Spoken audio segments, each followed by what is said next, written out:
A long time ago in Akwa Ibom State, South Nigeria in West Africa, a young lady by name IMABONG got married and went to live with her husband and mother-in-law. In a very short time, like most housewives, IMABONG realized that she could not get along with her mother-in-law at all. Her mother-in-law complained about everything she did. She could scream out, "Your soup is too salty. You don't even know how to cook.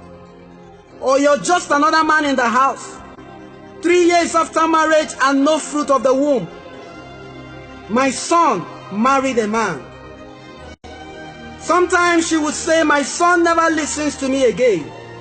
You've bewitched him, shameless witch." Her mother-in-law was her greatest enemy and constant critic. IMABONG tried to endure, and days passed into weeks, weeks into months, and nothing changed. Her home became a battleground. Daily she would argue and fight over everything and anything. Finally, IMABONG could not take it anymore. She spoke to her friend and they decided to do something about it, once and for all. Her friend told her, "Heaven helps those who help themselves. And even the Bible says, suffer not the witch to live." So she recommended IMABONG to a doctor who would prescribe some poison that would kill her mother-in-law. She went to the doctor, narrated the situation to him, and requested for a quick poison to administer to her mother-in-law. The doctor thought for a while and finally said, "IMABONG, I will help you solve your problem. But you must listen to my instructions and obey what I tell you. Firstly, you can't poison someone with a bad food, because they will reject it anyway. So henceforth, always prepare the best meal or favorite food for your mother-in-law, exactly the way she likes it, and serve her in the most respectable and loving manner. Secondly, for a family member and a close friend, a slow and gradual poison is better than a fast one, so that nobody will suspect you. So I will give you a poison that will kill her gradually in 6 months' time. That way, you will not be suspected. Thirdly, always be friendly to the person you intend to hurt or harm, so that they will never suspect you and they will give themselves to you. That way you make them vulnerable. So from henceforth, be extra nice, loving, cooperative, respectful, and submissive to your mother-in-law. Treat her like your own mother. Forgive her easily. Buy her gifts. Show her your best character and treat her like a queen. Finally, always put a little of this poison in her food every day for the next 6 months.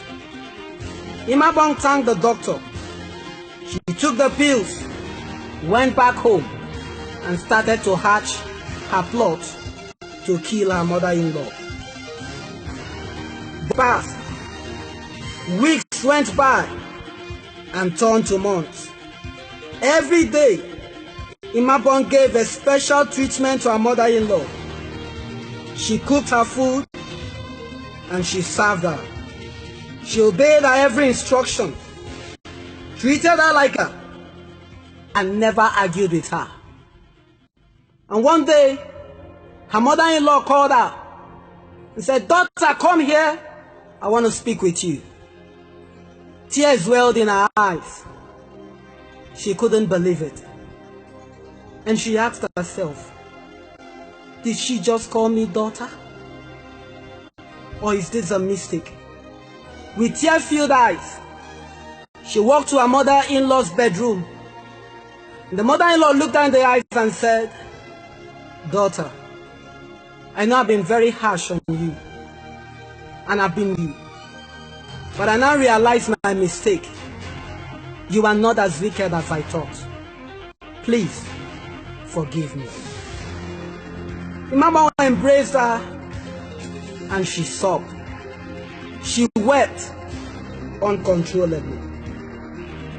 IMABONG practiced controlling her temper so much that now she would hardly be annoyed by anyone. She was now used to keeping calm and quiet, that there was no more arguments or fighting at home. She was so used to serving her mother and treating her nicely that it didn't seem a difficult task to her any longer. She was now used to living this sweet life. And she noticed that perhaps this was the reason her mother-in-law's attitude had changed. And so she picked up her bag the next day and went to see the doctor. She told him, "Please, sir, I need you to help me one more time." With tears in her eyes, she explained everything that had happened over the last 5 months. And she begged the doctor, "Sir, please could you give me an antidote that will help to neutralize the poison from killing my mother-in-law. She has changed into such a nice, and I love her like my own mother. I do not want her to die because of the poison I administered to her. Please, help me." The doctor paused for some time, smiled, nodded his head. "IMABONG, there is nothing to worry about. I never gave you any poison. The pills I gave you were vitamins to improve our health.